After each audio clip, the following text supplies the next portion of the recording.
NWSL Commissioner Jessica Berman talks 2027 calendar, media rights deal, and weather protocol. A lot has happened since September, when National Women's Soccer League Commissioner Jessica Berman said she intended to stay with the league. In November, the NWSL announced her 3-year contract extension, keeping Berman in the role through the 2028 season. Before the ink on her contract was dry, the league introduced the high-impact player rule, in part, to keep Trinity Rodman, one of its most marketable players, stateside. It welcomed 2 new franchises, Boston Legacy and Denver Summit, to play in March, postponed potential calendar flip discussions until 2030, launched a new footwear exposure policy, and most recently terminated its short-lived streaming agreement with Victory Plus. Then I found Lulu Talks tea and everything shifted. Once I started drinking it, my mornings were ruined in the sense that they'd never be the same again. I began waking up feeling rested and energized, something I hadn't experienced in years. My new routine? Just 1 cup of Lulu Talks in the morning. On top of that, my menopause symptoms have eased significantly. I finally feel like myself again, strong, confident, and like a woman who's ready to take on the day. Curious what makes it different? Scan the QR code now or visit grabdeal.us/8. Advertisement: through the first 15 weeks of the season, NWSL matches averaged 11,174 fans, the second highest attendance average in league history, behind the 2024 season, which finished with an average of 11,249 spectators.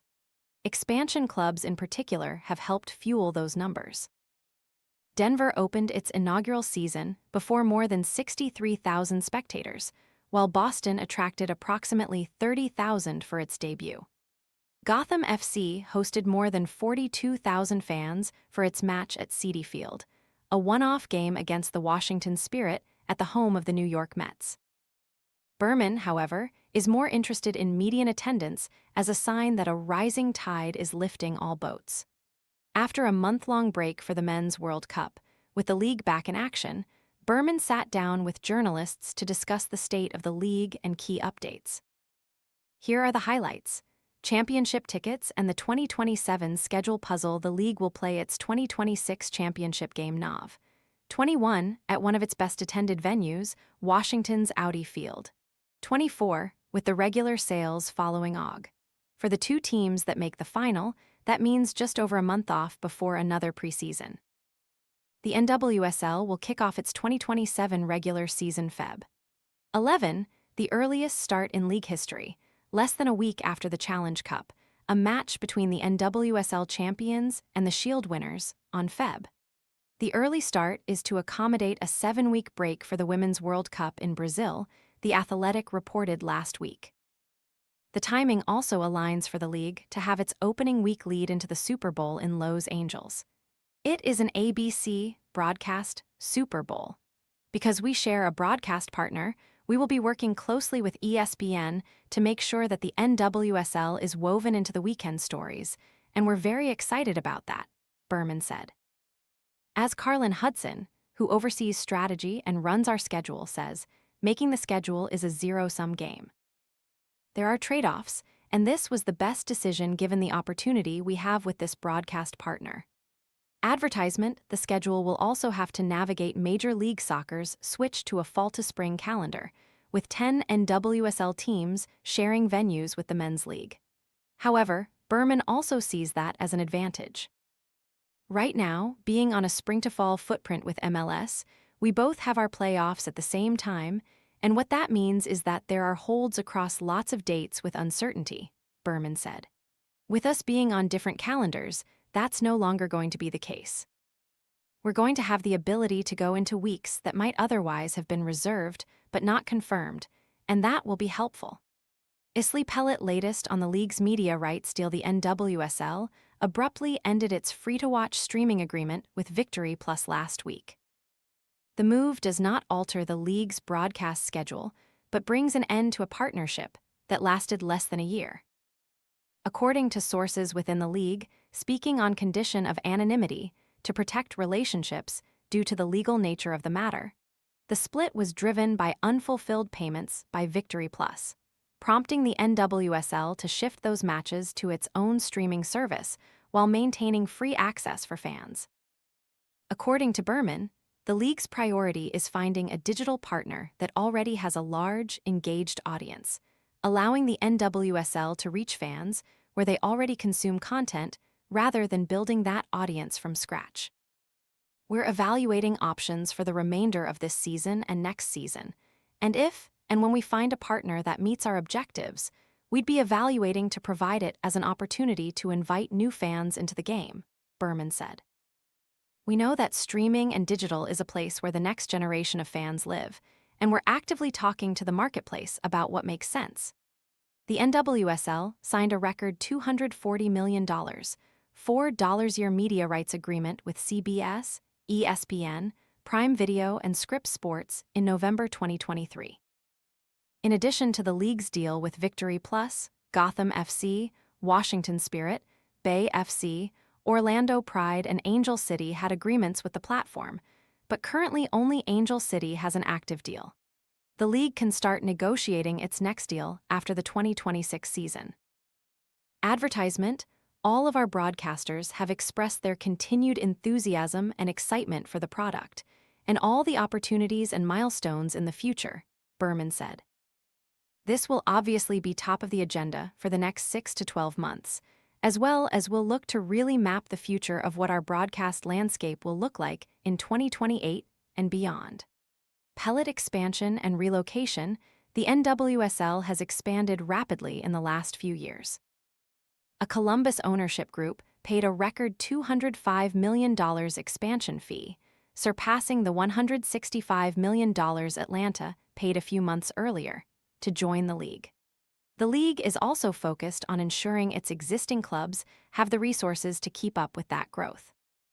One franchise drawing attention is Racing Louisville, whose ownership group has begun exploring the sale of a minority stake, seeking additional capital. Berman confirmed the league is actively involved in that process. It is always the preference of the league to maintain the continuity of the location of our teams, Berman said. It is just not preferred, and where there are circumstances that warrant consideration, we will look at that. Pellet salary cap compliance: the NWSL operates as a single entity, meaning it has oversight of all player contracts and can closely monitor them in a way that other leagues cannot, Berman said. Questions about the league's salary cap are ongoing, especially this season with the implementation of the HIP rule. The salary cap under the current collective bargaining agreement will rise to over $5 million per team by 2030. Importantly, all league contracts or all player contracts have to be signed by the league. Unlike NHL, Major League Baseball, the NFL, NBA, we are a single entity, and so that gives us the opportunity to have, arguably, greater visibility into the terms of contracts that exist between players and clubs, because we are the only ones who can pay players, Berman said. That is a fundamental distinction of our league, and something that should, I would argue, build confidence that we have visibility into what's happening with our clubs. The league has a team whose main responsibility is salary cap compliance. Advertisement: each of the dedicated staff is allocated to 3 or 4 teams, and they are responsible for knowing the ins and outs of every single roster decision that's happening at the club level and monitoring compliance, Berman said.